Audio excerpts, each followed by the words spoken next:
thegearnetwork.com. The following is a presentation of the Gear Radio Network. This is Roxy from Vixen, and you're listening to All Bets Are Off with Robby Vegas. Rev it up, Robby.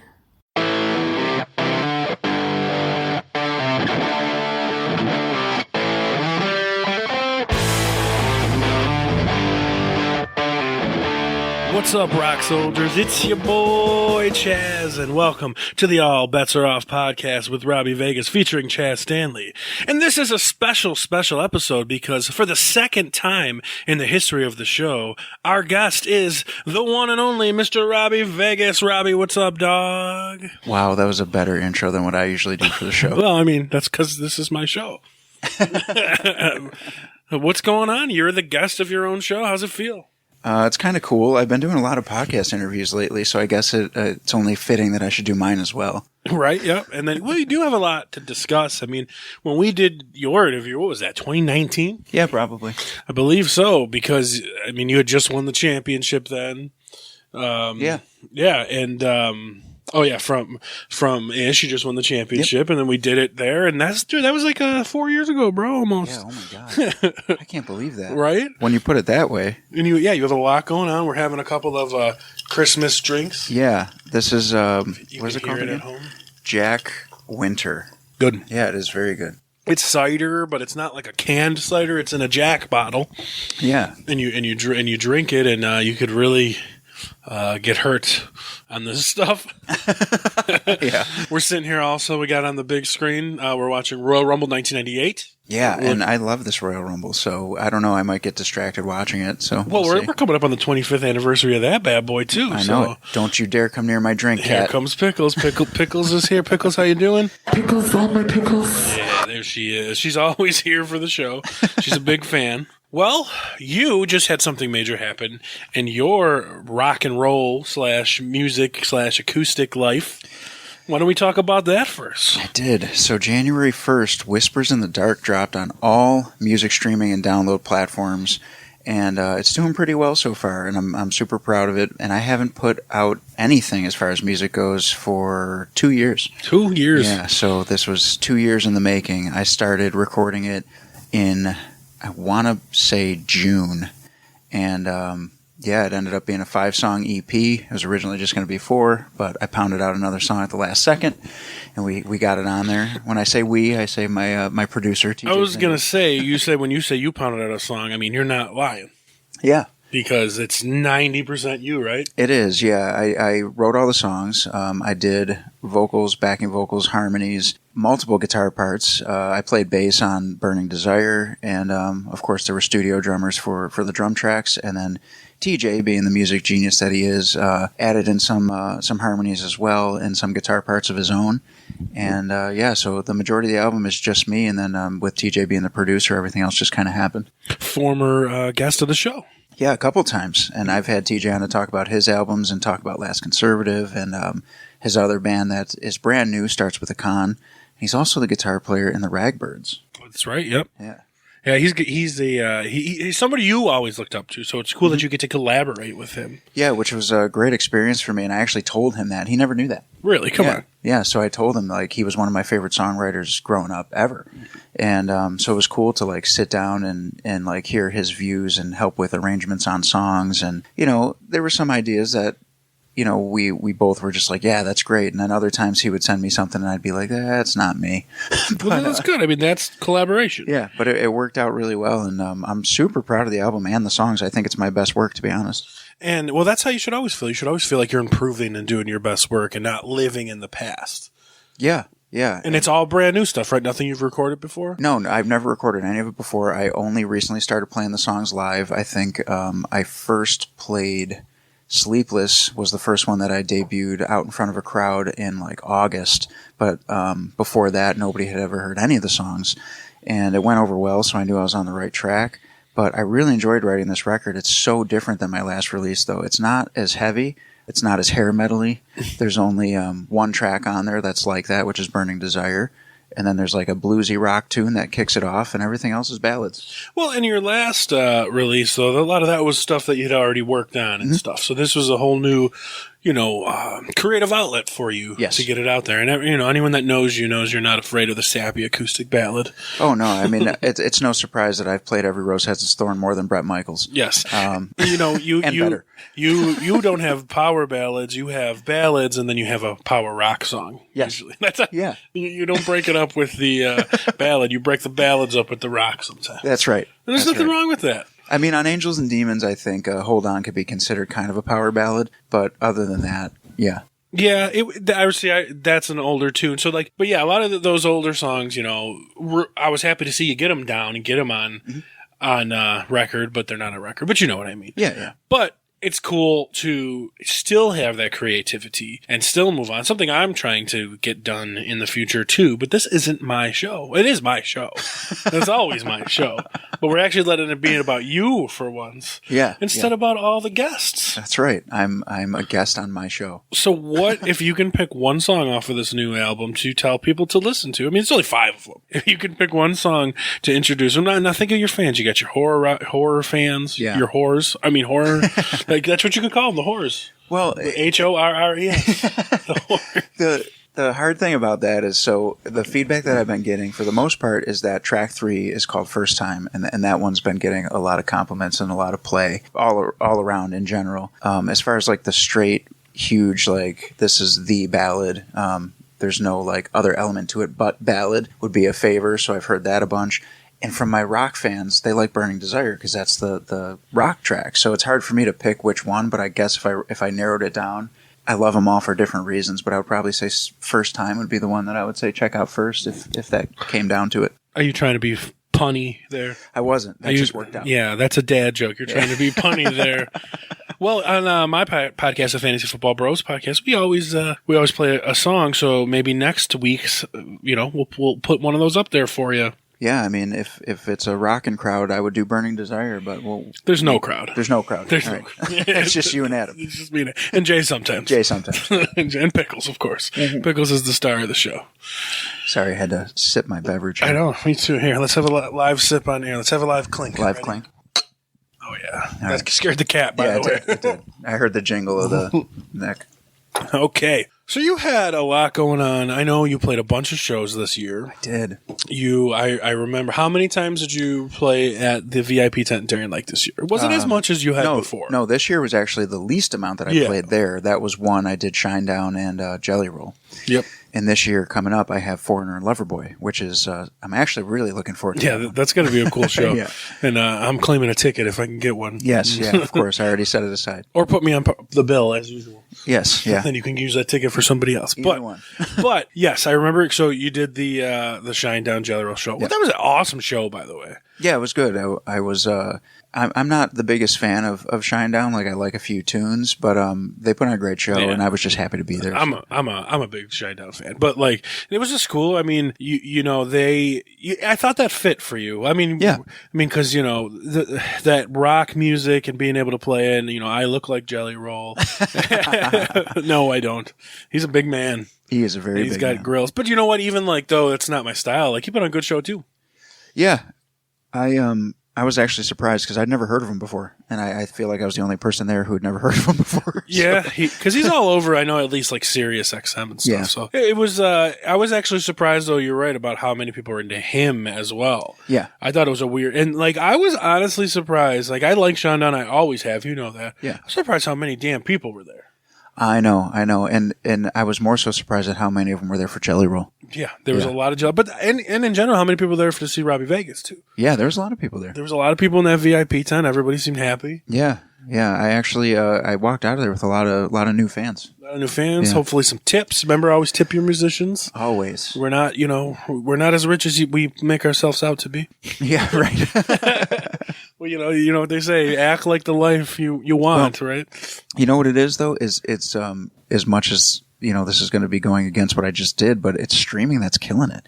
Because with the amount of albums that have been downloaded and streamed already, I should be rolling in it. And, and, streams just, they don't pay out as much as like physical copies. Well, they don't pay anything. Let's be fair. Yeah, but at the same time, people don't want physical copies. They want to download and they want instant gratification. And it's tough being a musician in this world when, you got to rely on millions and millions of downloads instead of, selling hard copies of things. And to point the finger back at us, I mean, we're part of the problem too. We are. We do the same thing. I buy records all the time, but literally, I just went to the used record shop and I bought a Romantics record. Yeah. What I like about you, those guys. It's sitting on my table over there, and I had my Spotify playing Romantics. Yeah. And I didn't even throw the album on, right? Like, yeah, right. That's that's like the problem of today. And I'm a vinyl collector, and there's some of us out there. That's why we need you people out there to hashtag Robby release a vinyl. That's what we need. Robby release a vinyl, so we can get whispers in the dark. Or you can even buy some of my merch because I do have a lot of t-shirts, including Whispers in the Dark album cover. And I do have Robby Vegas guitar pick necklaces. There you go. And I have 8x10s and I have all kinds of cool stuff. But no vinyl yet. We got to. Not the first person to ask me for vinyl. Right? Because we're a community. Yeah, the vinyl people are mad. They wanted me to release something on vinyl. I have never been pressed on vinyl music-wise. This is the first time people have ever come up to me and asked me if my album was going to be on vinyl, and it really made me consider it. You should, and I know it'll probably cost you money. Yeah. But, maybe it's worth it. Find out because, it's getting in. I know my 15-year-old niece got a turntable for Christmas, and she's been trying to find vinyl. So it is broaching a comeback. I will say this, that if enough people ask me, I will do a limited run of vinyl. It'll be a limited edition, but I will do it. So far, I've had a handful of people already reach out. So if you're listening to this and you want to collect a vinyl, I will run them off for you guys. Just let me know. Hang on. Breaking news. We got a phone call right here. Caller, what is your request, Robby? This is the American Dream, Dusty Rhodes, and I would like a Robby Vegas vinyl. Whispers in the Dark, Daddy. Why don't we put that on the turntable and listen to it? I got to go. Bye. All right, Dusty. Well, what do you think about the drop-in, Robby? That was pretty good. I think I just talked to a ghost. What?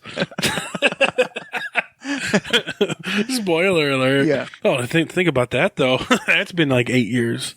Really? Dude, from what happened? I remember sitting in 2019 interviewing you about wrestling, going to see you wrestle outside there in 2019. Yeah. And then I remember all of a sudden, me and you were sitting at my kitchen table talking about the passing of Neil Peart and Eddie Van Halen. Yep. And, there's this little thing going around and it's 2023. I know. Now. I know. Insane. Well, we lost so much time due to COVID and all that stuff. But this past year, 2022 was very good to me, so I really can't complain. But yeah, things just happen to speed. Well, by. you were on TV, I think an estimated 87 times. Yeah, something.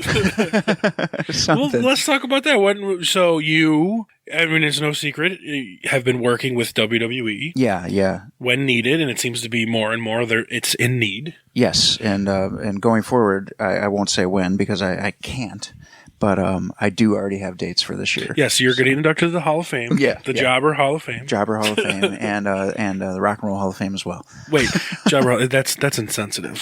What is it? Enhancement Hall talent. of Fame. We don't do jobbers anymore. I'm sorry about that. I didn't mean to offend you, Delson. Yeah.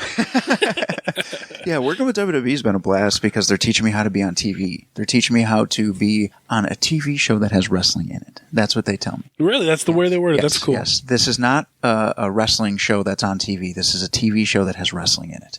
So when we film these backstage segments with guys like Bruce Pritchard and some of the other producers and agents and whatnot, Jamie Noble and guys like that, they're very helpful in how to be on camera.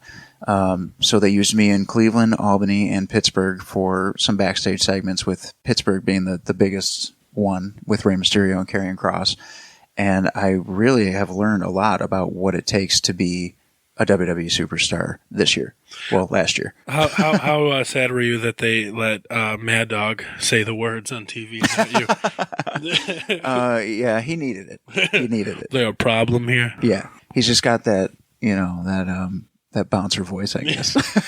Well, to be honest, watching that segment, so if y'all don't know, I'm sure you could find it easily. It was right before Christmas, right? Kinda? Yeah, it's on YouTube. It was it November, December? I can't even remember, but it was Yeah, right before Christmas, just by a few weeks. And then you're sitting there, and you and Mad Dog defend Rey Mysterio. We do. We didn't want him to get beat up, so we had to come in and stand by his side and make sure Karrion Kross and Scarlett left him alone. Now, to be fair to you guys, that's awesome because, like, you don't see workers that are in there for background detail. Yeah. Or whatever you call it. I don't know what you call it. Just enhancement. Supporting. Yeah, You're supporting there. A lot of you guys don't get a word in. No. Ever. No. And, they seem to really like us. And, again, there's things that we've been told and stuff that I've heard recently that I can't disclose at the moment. But, they seem to really like us. And I heard the rumors Vince McMahon is coming back and he's putting you as COO now. Yeah, Hunter's not happy. But, it is what it is. It's just somebody else's time. It's my time. Wait for it. I don't know. I just said my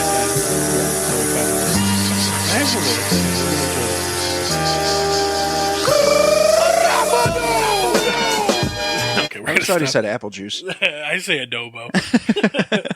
It's a seasoning.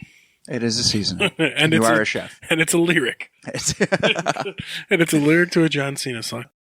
So you have been on Raw, you have been on SmackDown. Yeah. I want to know as an outsider, is there a difference? Oddly, there is. SmackDown seems to be a lot more relaxed throughout the day. Raw seems very, very hectic early on.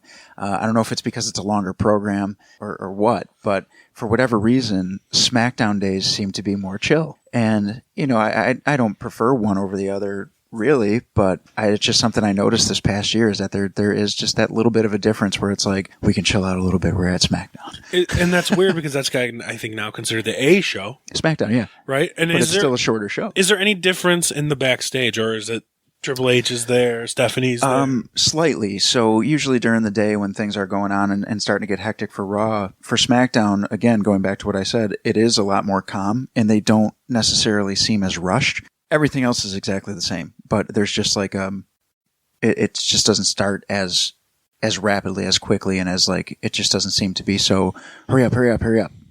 I would almost feel it needs to be more rapid because it's only 2 hours. Well, there's less content. So there's less for them to worry about. That's true. Yeah. That makes sense. I would think in my head that they need to get the content they want in quickly, but especially right now. Well, if I could tell a quick story, I just told this on another podcast. No, this is my podcast. I make the rules. That's right. I forgot. Fine, go ahead. So it did get rushed for our segment, but not intentionally. So what happened was they had some different things planned for me that ended up not happening. And so I was in catering, and I get a tap on the shoulder, and Mad Dog tells me, they need you, they're looking for you. So we go running down the hall, and we go into this room, and Ray's in there, Kross is in there, Scarlett's in there, and this woman comes running in behind me, and she's got the security shirt, and she's like, take your jacket and shirt off, put this on, it's a medium, tuck it in, we got to get rolling. And I was like, whoa, I don't even know what we're doing yet. So then they explained it to me, and we did one run through, and they're like, we're going to do a pre-tape. If it comes out good, we're going to use it. If it doesn't, we have to go live because this segment's going live in 5 or 6 minutes or whatever it was. So we hurried up. We got a pre-tape out. We watched it back. Mysterio and Kross approved it, and this dude just grabbed it and took off like a rocket to the production. What? Is this a tape? Yeah, it's like a tape or like the camera, whatever they plugged into this little portable TV they had. He just grabs it and he just takes off. He's like, we got to get this to the truck. And this woman's sitting there with a headset on, and she goes, guys, if we don't get it in the truck in the next 60 seconds, we got to go live, so nobody move. And the segment was about to air. We had like 15 seconds, and then she grabbed her headset, like put her hand on her ear, and she was like, we made it, you're good. Oh. And it was just so cool, man. And so then the Usos and Sammy did their thing, because we were in the same room. There was a camera in the middle of the room, shot them on one side, we were on the other. Yeah. And and then our segment started airing. And we just all watched it together with Ray and Kross and Scarlett. It was cool. So I think I seen your face on TV, 3 times this year, would you say? It was 3 shows, 2 Raws and a SmackDown, but the first one in Cleveland, they actually put us in 3 segments that night. That's right. Yeah, so we've actually been on 5 times, but 3 of them were in the same night. That's a lot. I mean, maybe it's obviously because I kind of know you, but I don't ever remember seeing the same people on TV, but you don't look. Yeah. When you're a fan. Yeah. So who's to say that you didn't? Yeah. You didn't see people, but you always hear the stories about Cesaro being on TV or EC3 on TV. So it's like that's humble beginnings, and that's where we need to be next. We got to get you in the ring with Walter. Yeah, yeah. Have him throw you around a bit, because I would not want to get in the ring with that guy. Yeah, right. So from being backstage at all these segments, I know talking to you that they make sure to like keep you away from everybody, but they don't necessarily like enforce it insanely, right? Yeah, it's not so much keep away because we're intermixed with everybody all day long. It's more so is they don't want guys to come back there and act like fans. They don't want you to walk up and ask for pictures. Yeah, exactly. They don't want pictures and autographs and all that crap. Like, you're there as one of their peers. You're there to do a job. It's basically a job interview. If you're talking to producers and agents and stuff like that, be professional, dress professional, and make a good impression, but they don't want you being like, hey man, remember that time when you wrestled so-and-so at whatever, like, none of that. Right. None of that. And that's happened. And none of the wrestlers want to hear that shit. No, they don't. And it's happened. Because I'm sure they're sitting back there talking about their families, talking about the sports games. Well, not most of these guys. Well, to be honest, the most conversations that I've had with wrestlers were about music. Personality. Yeah, we talk music. We talk Kiss and Metallica and anything really. Even though deep inside you're like, Dolph Ziggler, I wish you were champion longer and you deserve another run. No, you guys are talking about Motley Crue. Yeah, we were talking about, we talked about the stadium tour. We talked about, he's a Vixen fan. Okay, we talked about that. Same thing with Jericho, But you have not interacted with Jericho yet. I did. You did? Yeah, I did, because I did some, I was there at AEW backstage too. That's the next opportunity you got yourself. Yeah. So that was cool. I got a sweet photo shoot out of it for sure. And, I had a talk with Jericho, and he opened right up once I told him I knew Joey Casada. Oh boy. Yeah. You know what I got to say about Joey Casada? Does that work? Yeah, that works. Right. So I said, Joey Casada says hello, and he gave me this weird look, and he goes, how do you know Joey? And then that just opened the door. And Robbie said, he's a bitch. And Chris Jericho's like, did we just become best friends? Yep. I don't even think you told me you got talked to Jericho. That's awesome. Yeah, I did. We talked music, and I just finished my my photo shoot, so I was wearing my wrestling gear, and I had a Vixen shirt on, and he commented on that, and then he said, is this, are you like a rock star? Is that your thing? And I was like, yeah. And he was like, did you say the same thing? Yeah, I did. I looked at him and I said, is yours similar? But he was cool. It was cool. He actually, we didn't get a chance to talk again at, I wanted to, and he said, I got to go run and do some stuff, but I want to finish this conversation. But he was getting pulled in like a million different directions. So how different would you say, and we're not talking about good, bad, just in general, things are the way they're set up from AEW and WWE? Oh, they're so different. They're so different. WWE has such a schedule and such a structure that I'm just in that groove now. I know exactly what to do. I know exactly where to go. I know where I have to be at all times. I don't even have to think about it. That's just the groove that WWE has. AEW doesn't have that same groove, at least not yet, from what I saw. There were some similarities as far as, seeing the doc and like catering and all that stuff, but WWE had like a step-by-step structure, and they try and stick to it as much as possible. Well, I mean, you got to remember too, Raw this year, 30th anniversary of Raw this year. Yes. AEW is on what, 3 or 4? 3 or 4 years, yeah. And 2 of them were lost. To COVID, yeah. To COVID. So like, they're still a new company. Oh, for sure. And even though they have all the people that have been doing it forever, they're still filling it out. Yeah. They put on a show every week. I don't watch it. I don't watch Raw every week either. I'm not trying to compare those things, but there's a lot more practice with Raw and SmackDown. But also the guys in AEW, the upper guys, the elite guys, no pun intended. Yeah. Or pun intended, purposely want to make it different, they say. Yeah. And, and I'm not saying good or bad. I'm saying different. And I'm also saying that, I was still thankful for the opportunity. It was great to be there. It was great to, meet some really important people, to be honest with you. Mark Henry, William Regal, Dustin Rhodes, like those guys were just great. And the staff was great. The photographer, Speedy, is just one of a kind. He's great. The pictures were great. Yeah, the pictures came out fantastic, and Speedy's great at his job, and he makes you comfortable because, I know last year I started doing like a little bit of like modeling stuff, and I got on a magazine and all that, but I'm not comfortable doing photo shoots. But Speedy made me comfortable, and that's hard to do because I'm so what am I supposed to be doing? Where do my hands go? What am I supposed to look at? And he just had it bang, bang, bang, bang, and we pounded out a great set of photos. So yeah, that's awesome. Now, let's talk about catering between the two.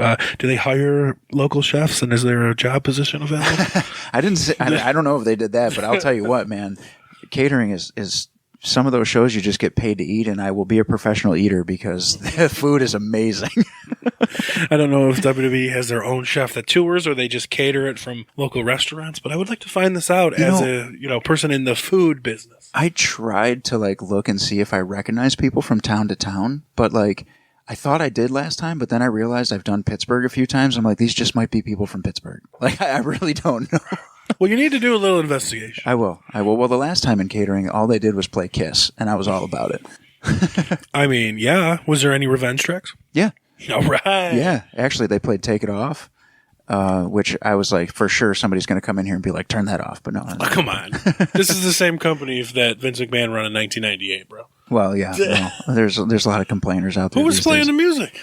Well, one of the catering guys. Oh, just one of the dudes working? Yeah, he had a speaker behind the tables, and he was just playing Kiss. So it wasn't WWE. No, but he was playing it loud enough so that it filled the room. So what does catering look like? I understand, like, in my head, but, like, is it just, like, in the hall? No, there's a whole room, and there's tables that surround the whole thing. This is like a little like school cafeteria. Yeah, but, oh, my God, the food is, like, 5-star food, man. It's amazing. And then they have, like, this whole, like, wall of just desserts. It's just crazy. And they make you guys sit at your own table in the corner.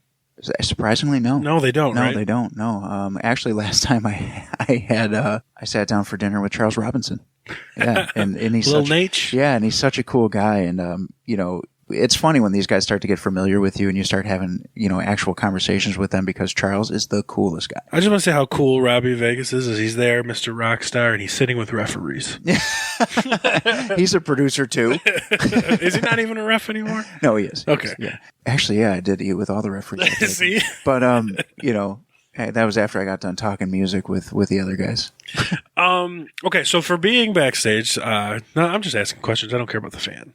I'm not going to say like coolest, but who's like, you've seen almost everybody. Like who just like shocks you in person about how fucking big they are? How big? Yeah. Otis is up there. Really? Okay. Omos is up there. Well, I mean. Yeah. But I'm trying to think of somebody who you wouldn't consider like, like, oh my God, he's much bigger in person than you think on TV. Or even a big dude that's just bigger than you'd expect. Shelton Benjamin. Really? Yeah. Because, I've been watching him for years, and on TV, he's always billed as one of the smaller guys. And when I first saw him in person back there and he walked past me, I was like, Jesus Christ, he's one of the smaller guys? I couldn't believe it. Right. And then imagine standing next to Bobby Lashley then. Right. Right. Like. Right. Yeah, well, Lashley is just a phenomenal human being. I can't even explain the way that man looks in person. Well, so being a fan over last December, there was a local show, and I got a front row ticket for cheap because it was just a house show, and I bought one ticket. Oh, I remember. So I was in the front row, and to me, Roman wasn't there, Lashley wasn't there, but like the big dude that stuck out to be way bigger was Drew McIntyre. Drew McIntyre is a house. Like he's so much taller than you think, so much wider than you think, so much thicker. Yes. So let me paint this picture. The first time I ever saw Drew McIntyre in person, I was in Detroit at the Little Caesars Arena, and I was backstage, and I was doing my thing, and there's a hallway that's got like, the girls are getting their makeup done, and like there's the people fixing up their clothes and like all that stuff. So there's tables. So the hallway's a little more narrow So I'm coming down. McIntyre's coming down the opposite way. He's got no shirt on. His hair's already slicked back wet. And I'm wearing a full suit. And I'm just looking at this monster walking towards me. And I was like, holy shit. I literally had to go up against the wall for him to pass by me, just to walk by. And he just side eyes me and nods. And I was just like, hey. And that's crazy to think because honestly, I mean, he was almost your size in his 20s. Yeah. Right? Yes. And like when he came back, like I followed him a little bit, but like when he came back at WWE, NXT, but like I was just like, whoa. He was a monster. Just a total, and he's like even more of a monster now. He is. It's insane. But I'll tell you what, every time I'm there, super nice guy. Yeah. Yeah, that was my first interaction with him, and I was like, oh, he must be, kind of like staying away from guys like me. But the more I'm there, the more he's just like, he's just in the zone. He's just a nice guy. He just seems like he's nice and he's humbled. Like him going through all that shit, getting kicked out, basically, and everything. It's humbling. Yeah, super nice guy. Something he needed. And like, sad to say, as I say, he's the lowest champion draw of all time. Thanks to COVID. Yep, he's the lowest. He held it. He never had the belt during not COVID. Oh, you're right. You know, Yeah, that's. I hope he gets another shot. Because Lashley took it off of him just before Mania. Yeah. And Lashley beat him in Mania. Yep. The Mania was the first show, Yes. right? So, Yep. that's, he'll get another chance. He's your age, I think. Yes, he is. So. Yeah, we're the same age, and But you don't look the same. one of us looks like a house, and the other one is Drew McIntyre. Hey, well, that's not funny. That wasn't good. I don't know what that was. Was that more like Becky Lynch? That was more like Arnold Schwarzenegger. It's not. That's more like Arnold. Just saw a nice sign in the crowd. It said "Bitch Ass Billy Gunn." I saw that. I like that. I saw that. That was nice. Now That's he's- another big dude. Yeah, Billy. Did you see him at AEW? I did. Billy Gunn is a big man, and now his new gimmick is Scissor Me Daddy. So AEW's so weird. yeah, I know. It's such weird. Well, that's the thing with Billy Gunn. Like, he's the size of Hulk Hogan. Yeah, Billy Gunn's a big guy. Super nice guy, though. Is he? Yeah. Well, his boys are wrestling. Yes, the Ass Boys. Yes. The Ass Boys. So, I know we're talking about you, but what do you think about these rumors that WWE's getting sold? Sold. Getting sold. Well, if WWE was getting sold, I would be concerned about why it's not getting sold. I don't know. I don't know what to make of it. Part of me thinks it's all bullshit. I don't think so. But, I mean, if they're selling it, who's going to buy it? Stephanie and Triple H? No. They can't afford it. It's a public company. It's going to be somebody like Peacock, NBC Universal. Yeah, something like that. No, it's going to be two people. Peacock, NBC Universal. That's one Gates. crew. No, that's one crew, or Disney. Oh, wow. And the reason I say this is think about how much money Universal paid just for the rights to stream the WWE network. Yeah, I know. Right? I know, yeah. So to own the entire company, own the IPs, it wouldn't be a public company anymore. Right. So all those shares cash out. So like technically I was going to buy shares last year. I wish I would have. Yeah, I thought about it too. And now I wish I would I'd have. probably make thousands because WWE's, if they get sold, is going to be billions. Yeah. So, like, for sure. well, anyway, so like Disney, Universal, then they own the IPs, they own the merchandising. So then all of a sudden at Universal Studios Florida, you've got, somebody in a Undertaker outfit walking around taking pictures. Yeah, right. And John Cena taking pictures with people. Yeah. And you got WWE, the log ride jammer. I guess I just don't see Vince actually selling, but I mean, maybe he will. I mean, maybe his, faux retirement. Yeah, well, we all knew that. Well, yeah. I mean, it's actually a surprise he's back. Yeah. But like, I've never heard the rumors this intense that he's selling. That's true. And stock in WWE went up 15% in like a day, which is, Again, wish I would have bought Right. already. Right. And just the simple fact that like, and I don't think it's necessarily a good thing if Disney buys WWE. I don't. No, because then it's PG for life. Well, but just in general, like what if say I would assume Disney buys it, Universal buys it, maybe Fox, but Fox I don't think cares about the assets as much. Right. But like say Disney, Universal buys it, I don't think they're going to just kick in the doors and fire everybody. I still think Triple H is going to be in charge. I still think Stephanie's going to be in charge. But like I don't think they're going to mess with the TV stuff too much. I hope not.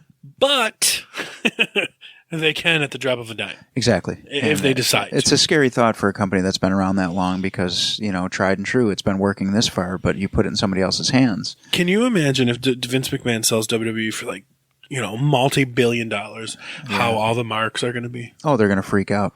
They're going to have a meltdown. Yeah. Oh, they're just going to have a fucking meltdown. 100%. And like, they're out there saying that, Tony Khan should buy it. Tony Khan can't buy it. No. I don't think they understand that. But we live in a day and age where if you're successful and you have a lot of money, you're the bad guy. So Vince is always going to be unless the you're bad guy. Tony Khan. Unless you're Tony Khan, who has also billions of dollars. More money than Vince. Yeah, right. But the company's worth more. Right. There's a difference. Right.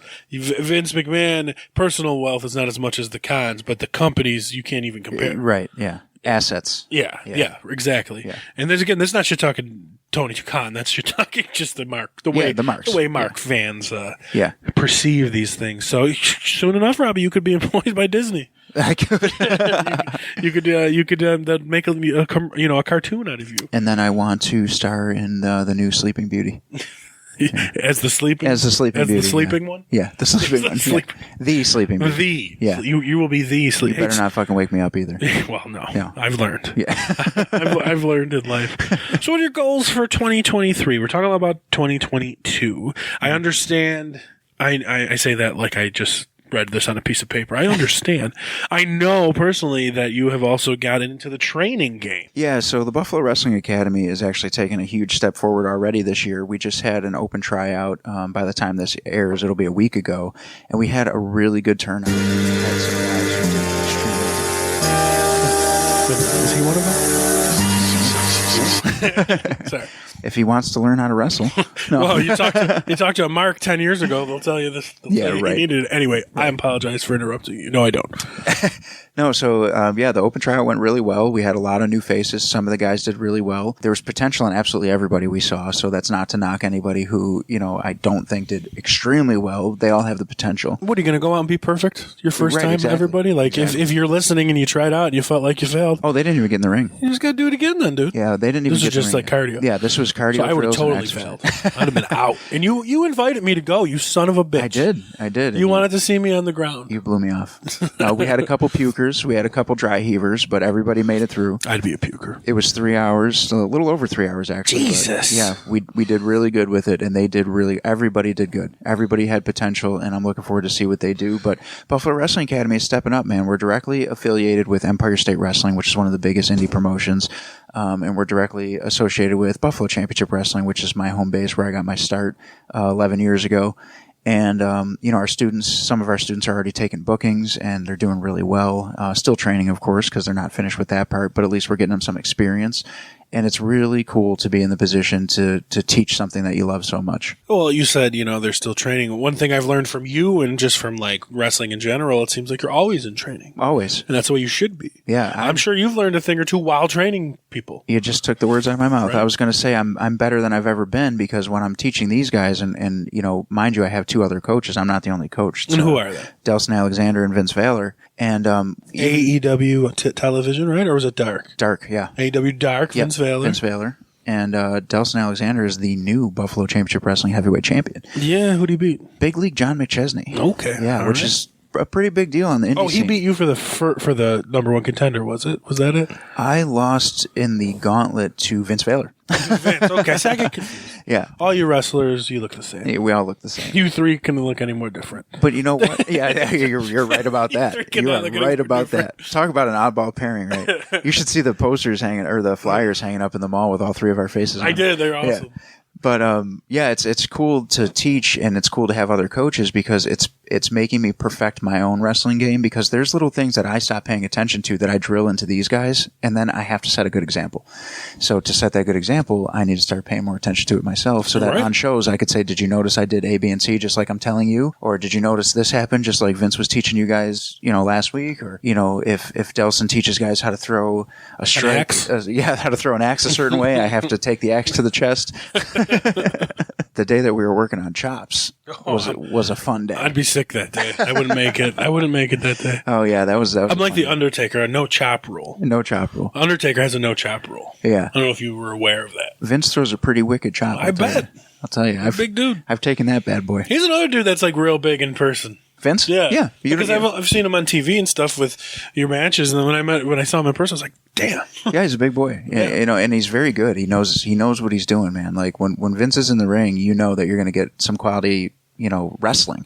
I don't even want to say entertainment. He's obviously entertaining, but you're going to get some quality wrestling. And the first time we ever went one-on-one was in that gauntlet. We were supposed to go one-on-one for his international title at Excite. Unfortunately, he had some health issues and wound up in the hospital that day, so I had to have a different match. But he's good now, so hopefully if the Excite promoters are listening live on Twitch, me and Vince would like to still do that. Yeah, I would watch. I mean, it was being pushed pretty heavily, and a lot of people were saying that was the match they were looking forward to. Unfortunately, things happen, but hopefully they circle back around and I get another chance to grab that belt. Well, you definitely have to go, health and safety first. Oh yeah, for sure. I want to see you and Vince this year, and I want to see you and JC Money. Me and JC Money want to see me and JC Money. Vegas versus Money writes itself. It's true. I mean, that's like the boom. I would like to help do like the angles and the shoots. Oh God, like me and him have been wanting to mix it up for a while, but I think we would have a banger of a match. And I think one of my next matches is actually going to be one of my best matches against Maddock for the Extreme Wrestling Force Heavyweight Championship. No holds barred. That is a viable contender right there. He's no joke. Yeah, Maddock he's so good and he's so hard hitting, and that match is going to be intense. And then, throw the fact that there's no rules on top of it. We're going to really go at each other, and we've been begging to go one-on-one. We've only wrestled in scrambles, tags, rumbles. I saw you wrestle him, I think, once. But in one of those. Well, to be fair, too, I'm wrestling him the week before, but it's in a 6-man tag. So a week later, we'll be going one-on-one. So is he going one-on-one with the Great One, or are you going one-on-one with the Great One? Well, we're going to find out at the end. Oh, nice. And so you hear that, Maddock? We're coming for you, bitch. You know why he carries a bat to the ring? 'Cause he's batshit crazy? Because he's the Batman. Oh, that's right. I actually haven't seen him in a while. Last time I seen him wrestle, was I think at the 2019. Yeah, You know? I think we wrestled at a convention center for the Comic-Con. Yep, I was there for that one, and he stuck out to me. I just remembered that. That's the first time I seen him, and I've seen him, on the internet and stuff like that. But that's definitely got to be a good match. And I want to see you and JC. I want to see you and Vince. I want to see you take out Delson Alexander for the BCW heavyweight title. Well, last time you were in the ring. Well, no, not last time. That's not true. But okay, 2 times ago I saw you in the ring with Delson Alexander. He left you laying in the middle of that ring. He did, but then a couple matches later, I left him with a big welt on his back from that kendo stick. Okay, all right. So you made it up. I did make it up, and then when I teamed with Tommy Dreamer, I was there for that one. Yeah, too, yeah, we did beat both Vince and Delson. Throw Mad Dog in there too. That's not fair. You had a Hall of Famer on your team. It doesn't matter. He did all the damn work. Well, I mean, I beg to differ, but that's fine. I'm just kidding, Tommy. I'm just kidding. We're looking at you here, Tommy. How you doing, buddy? So what are your wrestling goals? Like for 2023? I mean, I would assume you're going to be on Raw and SmackDown a few more times, but that's the plan. It's got to be something bigger than that. Well, to be honest, I want to add some more belts to my bag. Like right now, I'm one half of the EWF Tag Team Champions with Mad Dog. I would love to be heavyweight champion again anywhere. I haven't held a heavyweight title since 2019, so I would like to get back into the heavyweight title picture, or just a singles title in general. I would like... That's longer than Randy Orton. Excite Wrestling is a new home of mine, and they stream all their shows live on Twitch, so I would love to be able to say that I won a singles title for Excite, and... just working for those bigger companies, man. Like more IWTV, more Twitch, more Raw and SmackDown. I would love to do AEW Dark or Rampage or even Dynamite. I just want to be out there, and I want to wrestle as much as possible and push my music at the same time, because I reignited my passion for music this past year. So, how do you feel about wrestling on Twitch? I like it because I like knowing that there's more people watching than just the people there, and it helps our exposure. What I like about it, as being a wrestler who wrestlers on Twitch. Wrestlers on Twitch? Shut up, goddamn. You're a wrestler who wrestlers? This is my show. Leave me alone. Jesus. What I like about the idea of wrestlering on Twitch is, for instance, and we didn't even talk about, we'll get into it in a second, when you wrestled Dirty Dango. Yeah. That was on Fight. But it wasn't live. Right. So I ended up watching it later and stuff like that. But the fact that because I'm in the restaurant business, I work on Saturdays. You wrestle a lot on Fridays and Saturdays. Yeah. The fact that I could watch your matches or watch matches on Twitch live as it happens, or maybe if somebody did on YouTube live as it happens, even if Fight did it live. Yeah. And I had to pay for it. That's fine. I'm not trying to get it for free. Yeah. But to be able to watch it live, that's one thing. Because I already knew Dango was going to whoop your ass. Everybody knew.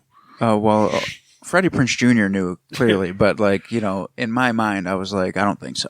Okay, well, there's always that one. Yeah. There was one guy in the crowd that was chanting Rockstar shit, and I was like, he believes in me. I watched it 2 weeks later. It's still cool. Yeah. But the fact that it's getting to the point to be able to, this is me complaining who didn't get to watch you wrestle a lot. Yeah. Or wrestle. In your first 5 years. Yeah. Because of, just technology has gotten so much better. Yeah. Right? So, in your last 5 years, I got to see more videos. I got to go to some shows. And now it's if you do wrestle for them more and are streaming on Twitch, I think that's beautiful.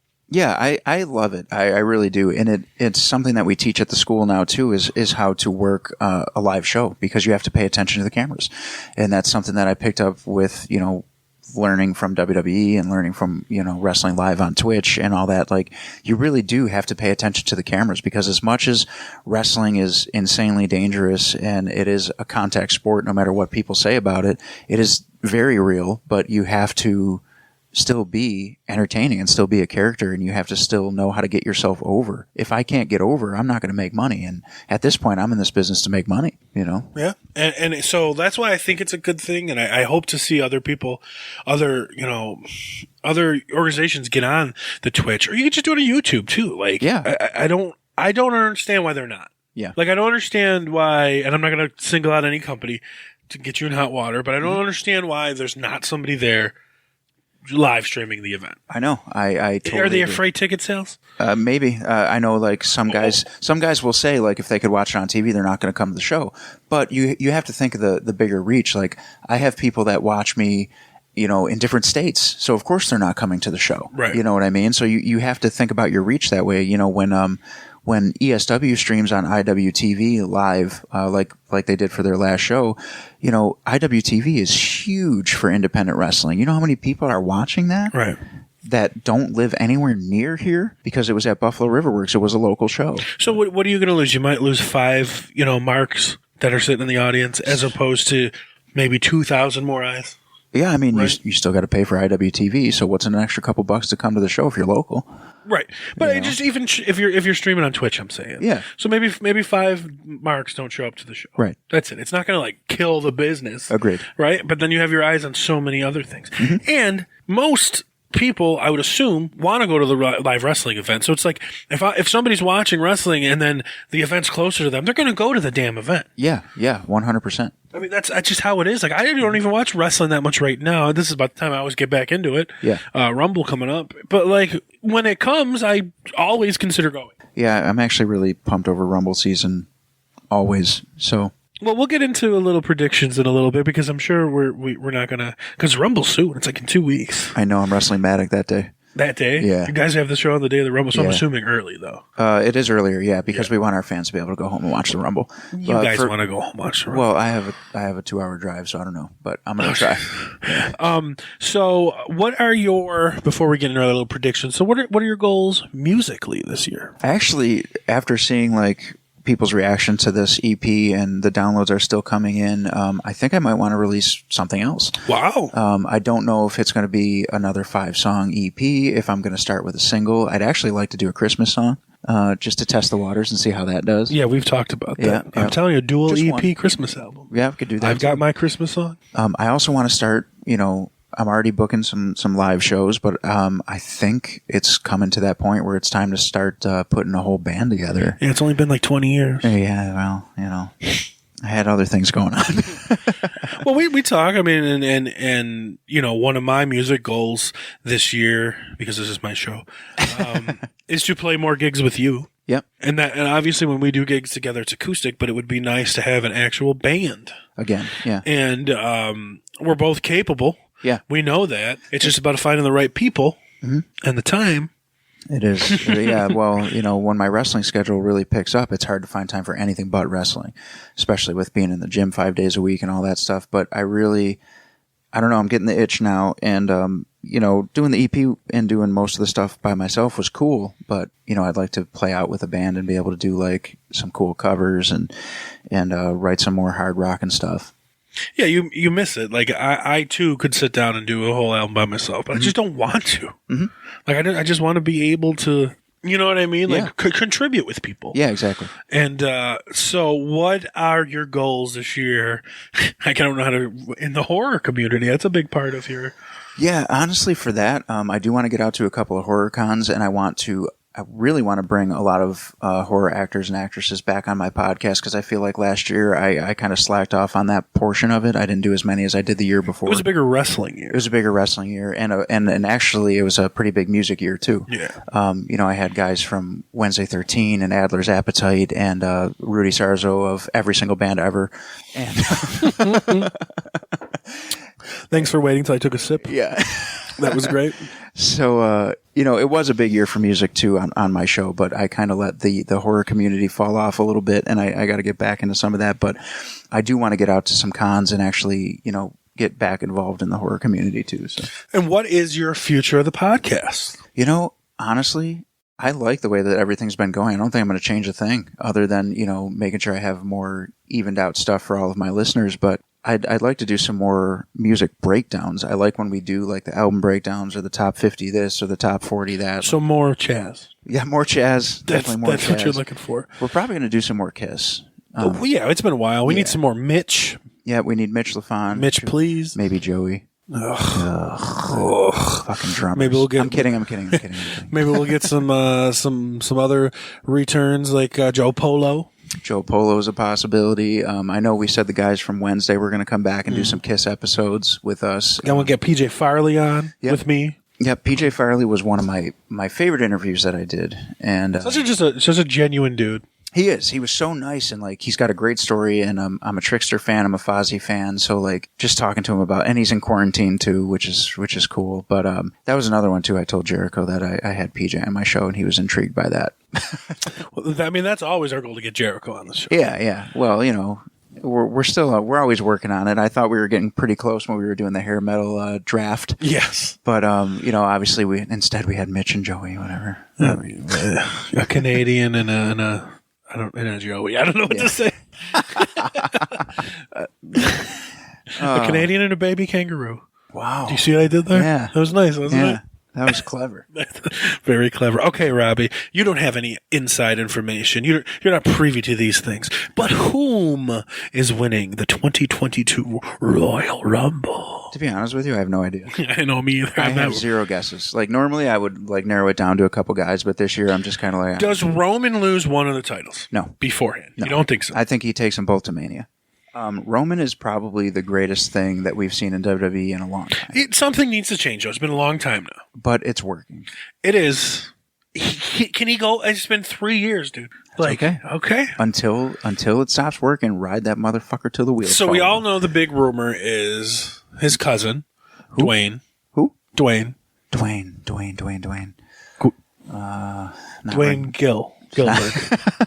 It's not ringing any bells here.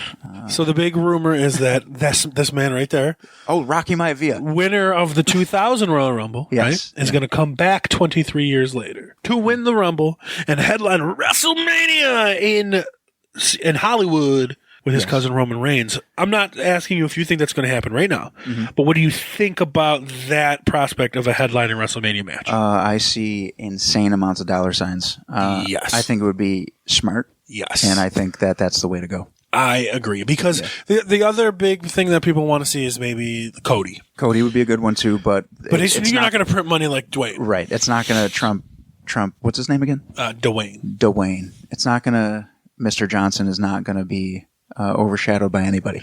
Right, and that's the thing. Like, you have this opportunity. I mean, Roman has been on top forever. The Rock is on top of the social media, or the zeitgeist of the world, right? Life. So to have that in Hollywood, 2-night WrestleMania, yeah, you can have Cody headline night one. Well, I know some of the marks will be mad because they'll be like, Cody deserves it, but you have 2 nights now. Well, here's the deal, though. Well, no, they're going to say he deserves Roman, but this is what I think. People tend to forget, which we've talked about, me and you, on this podcast before. Wrestling is a business. Yes. It's to make money. It's to make money for the people that own it and the people that work within it. And if we're going to look at it from a business point of view, who's going to bring in more pay-per-views? Oh my God. Who's going to bring in more purchases to Peacock? Who's going to bring in more segments on ESPN and Good Morning America? Yeah. Who's going to blow up the YouTube channel, the TikTok, the Instagram? Like, if you really want to talk about who's better for business, it's The Rock. And that's not to say that Cody doesn't deserve his time in the sun, because he does. But The Rock is going to, what did you say, print more money? Yeah. He is. Yeah. That's just the way it is. And if The Rock is successful, it's a trickle-down effect. The whole business is successful. Here's what I would do. I would put, and you can tell this to Vince when you have your meeting with him. I will. You said, this is what Chazz said. Yep. Here's some information for you. Got it. Vinny. This is some information for you. Vinny Mac. You have, I think The Rock is such a big star. Yeah. You don't need The Rock to win the Royal Rumble. No, you don't. To get that match. No, not at all. Okay. So you take that out of the equation. Okay. I say you have Cody win the Royal Rumble. And then he gets into something where he goes after not Roman, somebody else, the Intercontinental Championship. I was thinking maybe Roman loses one of the titles. Seth gets the other one. If Roman loses one of the titles and goes on to face The Rock, it's not as important. So you think he needs both. So then what if Cody wins and goes after Seth, who's Intercontinental Champion by that point? Fine. To finish off that rivalry. And that's your night one. Isn't Seth the United States champion? Or whatever it is. Yeah, whatever. I'm sorry. No, you're right. Walter's the other. So that why can't he win the Rumble and just choose to go after Seth to finish their rivalry? The fans wouldn't want that. Like, who doesn't want to be on top of the company? You're going to purposely pick the mid-card title over the heavyweight title? But then it does enough. But why does Rock need this match?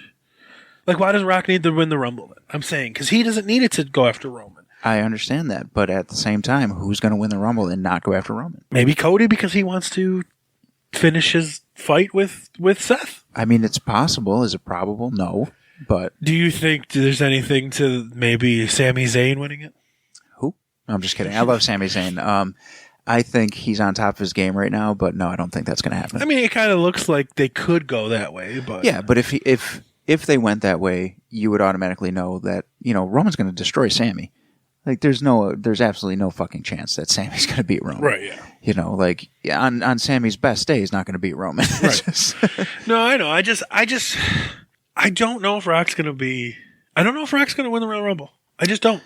I mean, if he doesn't and they still get to it, cool. But, I mean... Or is it a three-way match? I mean, no, because there's less money in that.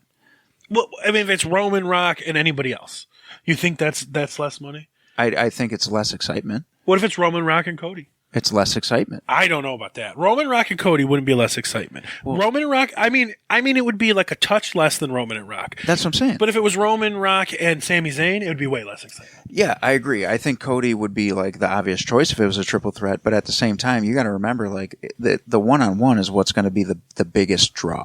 Cody was burning.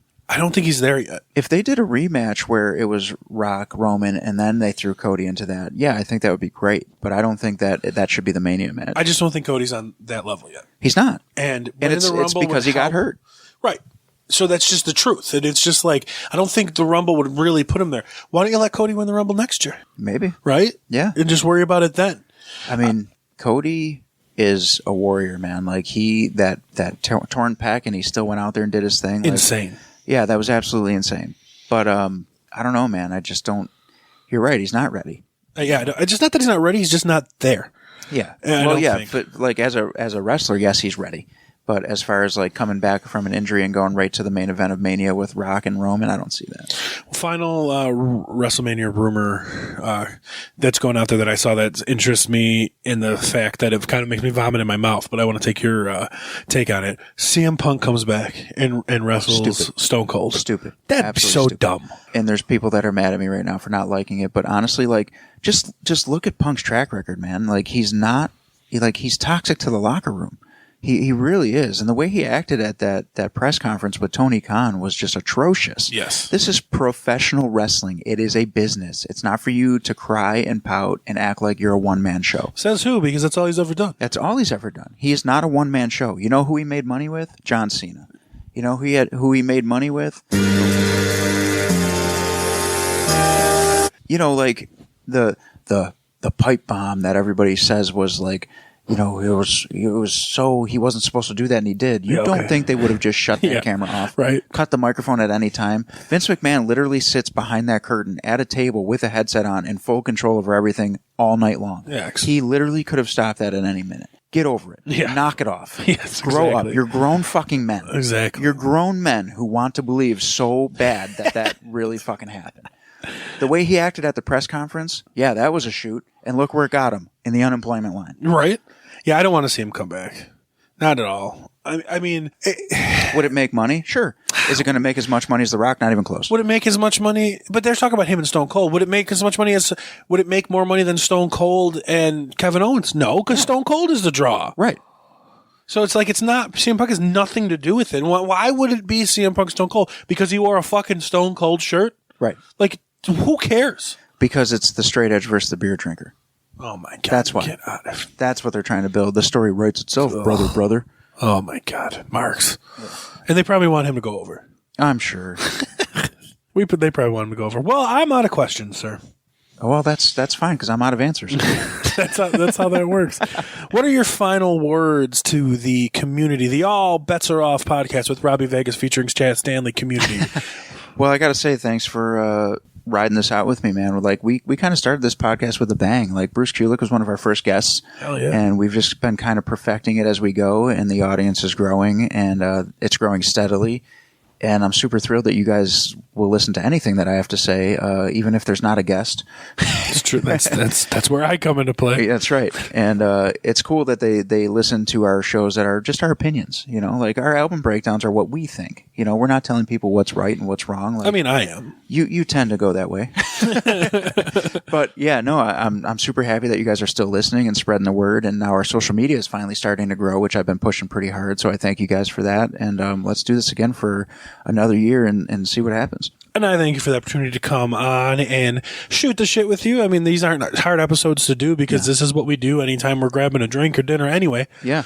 So to bring people into our world is cool. Yep. And, you know, you helped me spring off into my own little side gig of the Fantasy Football Bros podcast, which, by the way, all I do is win, no matter what. Your boy Chazz is the Fantasy Football Bros podcast champion. Yep. In the first year, and JC Money claimed that I booked myself into the title. Wow. So that's nice. From some strong words from somebody who wouldn't even join the league. But he does put you on the Gear Network. That is true, and I appreciate that. I'm happy to be a part of the Gear Network. I'm always looking forward to being on the All Bets Are Off show with Robby, and then I'm always having ideas. I'm always throwing ideas at you. We've probably forgotten so many ideas. I'm sure. That I've had and thrown out. But my show, the Fantasy Football Bros, you can find it right here in the Gear Network. Yes. And now that the season is over, I'm still going to continue, and we might have some more weird shows like you and I do. Yeah, I mean, I'll be on. Yeah, we'll get you on for something. You know, maybe I'll just temporarily change the name in the off season. Yeah, we can talk about the Buffalo Bills quarterback Joshua. What a week for the Bills, by the way. You and I sitting about 24 hours or no, I'm sorry, 1 week ago, almost exactly to almost right now. To this time, yeah. About 1 week ago from this time, we literally watched a 24-year-old football player die on the field. Yes. And we didn't even know. Robbie's not a big football fan. We just were watching the game together. Yep. And today he came home. And he's home today. Well, he's in the hospital in Buffalo today, but still. Home, yes. He was in the hospital in Cincinnati. Now he's in Buffalo. Amazing news. What a recovery. How great the community has been and everything. And this man's first thought when he woke up from being dead was, did we win? That's team. Yeah. That's a teammate. Like those guys got to be like proud to have him as a teammate. Yeah. And like, I just saw a report today that Trey White said, yesterday about 2:30 in the morning before the football game, he texted them and told them, I'm thinking about you guys. I'm sorry I put you through this. Get out of here. He said that to his team. Wow. What a After guy. like dying on the field. Jeez. You know what I mean? Yeah. And like, well, Damar Hamlin, man, you had this whole community in an uproar. Everybody was feeling for you. And, we're glad that you're on the road to recovery and that you're officially back in the city. Hell yeah. And you'll be home soon. I mean, he's at the hospital, that my sister works at and everything too. And it's, soon enough he's going to be home. Soon enough he's going to be sitting in the press box at the Super Bowl watching the Bills win. Yeah. And that's not me just saying that. I mean, I picked the Bills to win a Super Bowl at the beginning of the year. So, and just, this is the kind of thing where they rally around that sometimes. And, Are you a card-carrying member of the Bills Mafia? Of course. I've always been. You know that. I've always been a big football fan. You got your laminated card in your pocket? It's it's right in my wallet. So yeah, I just wanted to touch base on that a little bit because that was a crazy week. We've had a hard time in Buffalo this year, but it's cool to like see, the success that you're having, the success that I'm having personally on the side too. And That's right. we're all living our best life. And we're happy to bring you guys along with us. Yeah. And trust me, we're going to have a lot of sharkanery, coming with all of our, of all our like just plans that we got for the goofy episodes. That's what I call them. Our offers are goofy. Goofy episodes. All your interviews are serious and not serious, but they're to a topic. There's somebody's promoting something or telling their life story or whatnot. Ours are like, which song do you like better on this album? Yeah, we were like, did you ever hear the Saigon Kick record? Good. Yeah, I wish I didn't. Did you ever hear DAD? Oh, how could you? How could you? bring that up? I don't know. All right. Well, Robby, thanks for joining me on the All Bets Are Off podcast. I appreciate it. Yeah, thanks for having me. Yeah, anytime you want to come by and be on and talk about wrestling. Wrestling, I'm a big horror movie fan. Yep.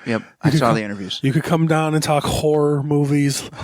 Horror movies? Like the one with the guy with the claws on his hand. Yeah. Or the guy that like swims and he is that kind of. All right, you take it home, Robby. All right. Well, thank you guys for joining me on the All Bets Are Off podcast. Thank you, Chazz, for interviewing me on the All Bets Are Off podcast. Please follow us across the board on social media, ABAO Pod on Facebook, Instagram, and Twitter, and we will catch you next week. Peace.